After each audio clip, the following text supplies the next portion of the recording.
తెలుగు చిత్రసీమ నుంచి వరుసగా 1000 కోట్ల క్లబ్ సినిమాలు వస్తున్నాయి.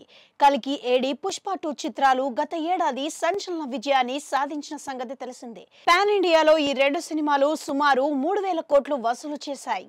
ఇది ఏ ఇతర పరిశ్రమకు సాధ్యం కాని అసాధారణ విజయం. బాలీవుడ్ సైతం ఇప్పుడు తెలుగు సినిమా వైపు చూస్తోంది. దేశంలోని సినీ ప్రముఖులంతా టాలీవుడ్ ని కీర్తిస్తున్నారు.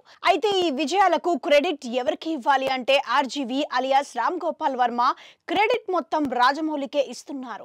ఆయన నిర్మాతల ఆలోచన మార్చిన దర్శకుడు అని ప్రశంసించారు.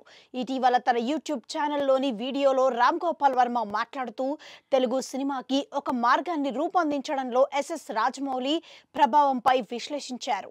మొత్తం తెలుగు సినిమాకి పూర్తి క్రెడిట్ ఇవ్వను. ఇది ఒక వ్యక్తి ఎస్ఎస్ రాజమౌళితో సాధ్యమైంది.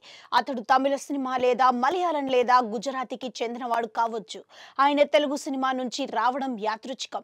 అతడు బాహుబలితో ఒక ముఖ్యమైన బెంచ్ మార్క్ ని నెలకొల్పాడు అని ఆర్జీవి అన్నారు. బాహుబలి కేవలం గొప్ప సినిమా మాత్రమే కాదని, పెట్టిన బడ్జెట్ ని తిరిగి వెనక్కి తేగలమనే నమ్మకం నిర్మాతలకు కలిగించిందని వివరించారు.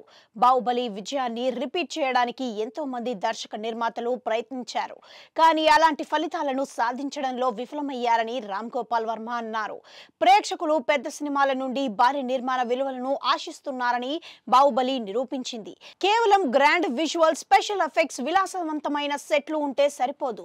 మంచి కథ, కంటెంట్, దర్శకత్వ ప్రతిభ కూడా కావాలని ఆర్జీవి అన్నారు. ఇంతకు ముందు రాజమౌళి మగధీరతో విజయం సాధించడం వల్ల బాహుబలి ఫ్రాంచైజీ నిర్మాతలు బోల్డ్ గా రిస్కులు తీసుకోగలిగారని వర్మ వ్యాఖ్యానించారు.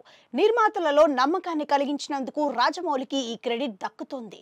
నిర్మాతలు గొప్ప సినిమా చేయడానికి తగినంత డబ్బు ఖర్చు చేయాలని నమ్మారంటే రాజమౌళి వల్లనే అని రామ్ గోపాల్ వర్మ ప్రశంసించారు.